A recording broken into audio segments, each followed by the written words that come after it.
Mia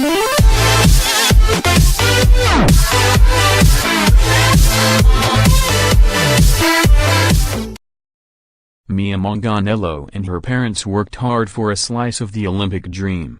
PYEONGCHANG, South Korea, the Olympic dream is a roving fantasy.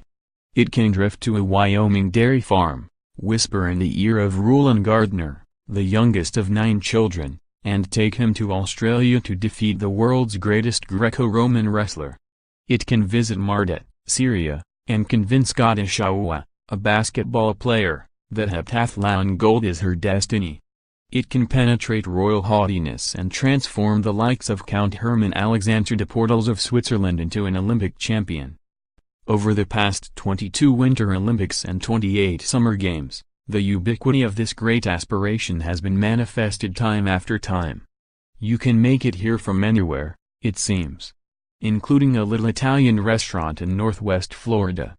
Especially a little Italian restaurant in Northwest Florida. Let's write about pizza and pasta today. Food is happiness, U.S. speed skater Mia Manganello said. Isn't it? Manganello, 28, is a first-time Olympian from Crestview, Florida, a town of about 20,000 proudly nicknamed Hub City because it feels as though every highway in the American South converges there. She's not a star. She's not a medal favorite. She does have her name on an eating establishment. How to watch short-track speed skating at the 2018 PYEONGCHANG Olympics. Dominic and Karen Manganello opened Mia's Italian restaurant when their daughter, their only child, was a toddler. They owned it for 13 years before selling it and moving to Ocala, a central Florida town 330 miles away, because Mia needed better training. Mia grew up at Mia's. She had her own corner at the restaurant. She did homework in her corner, watched television in her corner, played Nintendo in her corner. As customers entered and exited, they would crane their necks and say hi to the charming girl. When Mia was hungry, she would go to the back of the kitchen and make lunch. She assisted the waitresses and eventually learned to operate the cash register. The restaurant was my first home, probably, Mia said. I had everything but a bed there, really. And even then, it was pretty darn close because the little couch in my corner was comfortable. The restaurant was a humble place off South Verdon Boulevard. Nothing fancy, something good. It was one of those essential local spots, where families felt comfortable grubbing at dinner and a busy lunch run defined the day. Dominic, the family's free spirit, loves the artistry of cooking and challenge of creating something new. Karen, the precise one, can make the prettiest pizza you've ever seen, Mia said. The daughter inherited a bit of both their cooking genes. Because of the business, the Manganellos didn't have a traditional schedule, but they're a close trio.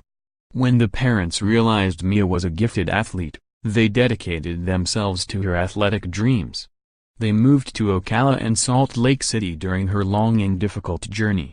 They aren't rich, but they supported her as best they could. When Mia didn't make the long-track U.S. Olympic team in 2010, she left the sport at age 20 and took up professional cycling for 6 years. Her parents kept encouraging her. They also returned to food. They moved back to Florida and opened a new restaurant, Dominic's Pizzeria, in Valparaiso, about 20 miles from Crestview. If they ever open a third spot, it must be named after the mother, right? Maybe a little breakfast shop, Mia said, laughing. Karen's. It would be good. When Mia qualified for the Olympics by finishing third in the 1,500 meters at the U.S. trials, she cried while straining to finish the race. The tears were in anticipation of a dream about to be fulfilled. They also were for her journey, which included numerous narrow misses, a sport change and a dramatic recommitment. And they were for her parents, whom she considers the sole reason I am where I am today. Within seconds of meeting Mia, you understand how growing up in the service industry benefited her. She's a bubbly personality, a natural conversationalist.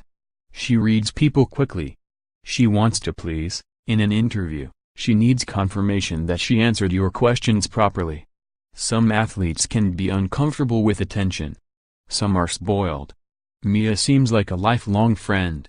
For me, there are a lot of things that you can't really name that you learn being in a restaurant, Mia said. Being surrounded by adults in a business setting, interacting with customers coming in, even running the register. And then being in the back, hands-on, learning how to feed yourself.